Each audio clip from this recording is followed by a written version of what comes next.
चुनाव को बड़ा समझकर ही पूरे जी जान से लड़ती है, चाहे परिणाम फिर बाद में कुछ भी हो।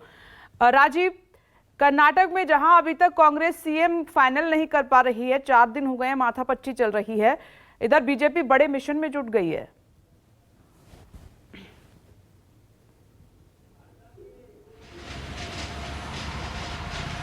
देखिए विपनेश, दो बातें हैं इसमें।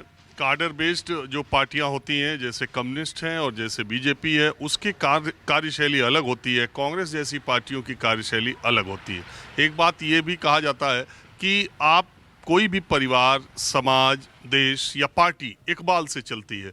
अगर आज यही स्थिति भारतीय जनता पार्टी में हो तो इससे कोई दो राय नहीं है कि जो राष्ट्रीय नेतृत्व कहने के लिए पार्टी अध्यक्ष जेपी नड्डा जी हैं, लेकिन गृह मंत्री अमित शाह और प्रधानमंत्री मोदी का युग जो बीजेपी का है, उसमें इस तरह का उनका इकबाल ऐसा है कि अगर उन्होंने जो बात तय कर दी वो सबको मानना है। आपने देखा ऐसा पहले भी हुआ है।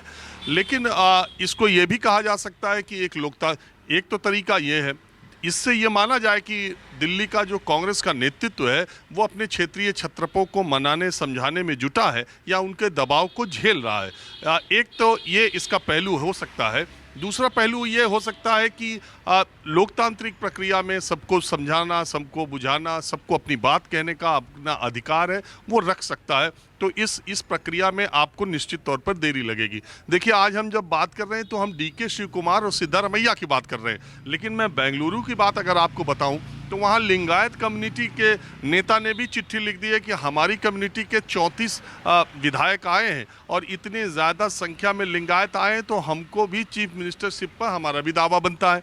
कुमारस्वामी जब चीफ मिनिस्टर थे, गठबंधन की कांग्रेस और जेडीएस की सरकार थी, तो परमेश्वरैया जो वहाँ पर डिप्टी सीएम थे कांग्रेस की तरफ से, जो दलित समुदाय से आते हैं, अब उन्होंने भी दावा ठोक दिया कि अगर पार्टी आला कमान कहेगी तो मैं भी कर सकता हूँ, मैं भी 50 विधायकों का समर्थन दिखा सकता हूँ। और मैं तो अभी हालिया जो सरकार रही है गठबंधन की, उसमें मैं डिप्टी सीएम रहा हूँ, तो मेरा भी दावा बनता है। तो इस तरीके से 4-4, 2 को तो दिल्ली में आप चर्चा कर रहे हैं, लेकिन बेंगलुरु से अगर खबर आप देखेंगे तो 4-4 सीएम पद के दावेदार या दावा ठोक रहे हैं। और ऐसा इसलिए होता है कि इसको आप लोकतांत्रिक भी कह सकते हैं और इसको आप कमजोर राष्ट्रीय नेतृत्व का भी कह सकते हैं। ऐसा नहीं है, हमेशा से ऐसा होता आया है, जब पार्टी राष्ट्रीय स्तर पर कमजोर होती है तब क्षेत्रीय छत्र सर उठाने लगते हैं। ऐसा भारतीय जनता पार्टी में भी हुआ। 2000 के आसपास आप देखिए, कल्याण सिंह ने राष्ट्रीय नेतृत्व को आंखें तरेरी, अपनी पार्टी अलग से बनाई। उमा भारती ने 2003 के चुनाव के बाद, मुख्यमंत्री बनने के बाद उनको हटाया गया, उन्होंने अपनी पार्टी अलग बनाई और बाद में प्रधानमंत्री नरेंद्र मोदी के आने के बाद ये सारे लोग पार्टी में आए।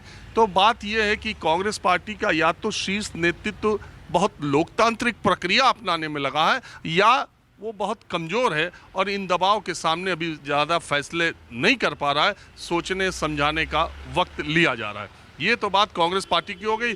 जहाँ तक अभी तक जो बातें समझ में आ रही हैं उसमें ये कहा जा रहा है कि शुरुआती 2 साल तक सिद्धारमैया को चीफ मिनिस्टरशिप दिया जाए और बाद के 3 साल डीके शिव कुमार करें और फिर अगला चुनाव उनके नेतृत्व में लड़ा जाए। एक फार्मूला ये है, अब इस पर तैयार होते हैं नहीं, लेकिन बहुत उम्मीद है 99% की आज सीएम पद का ऐलान कर्नाटक में हो जाएगा। दूसरी तरफ भारतीय जनता पार्टी की जिन तैयारियों की आप बात कर रहे हैं, मैं नोएडा में हूं और अगले 3-4 दिनों में प्रधानमंत्री की इसी एरिया में, मेरठ से लेकर नोएडा तक रैलियां होंगी। आपको मालूम है कि पश्चिमी उत्तर प्रदेश में भारतीय जनता पार्टी का हमेशा चुनाव से पहले ऐसे लगता है कि बहुत यहीं से उनको तगड़ी शिकस्त या तगड़ा झटका मिलेगा और जब चुनावी नतीजे आते हैं तब इसी इलाके में भारतीय जनता पार्टी बहुत अच्छा प्रदर्शन करती है। तो मुझे जहाँ तक लगता है कि ये जो 30 मई की पहली रैली प्रधानमंत्री की है, मुझे जहाँ तक लगता है कि वो मेरठ में उस रैली को किया जाएगा और पहली 3 रैलियाँ पश्चिमी उत्तर प्रदेश में प्रधानमंत्री की होंगी।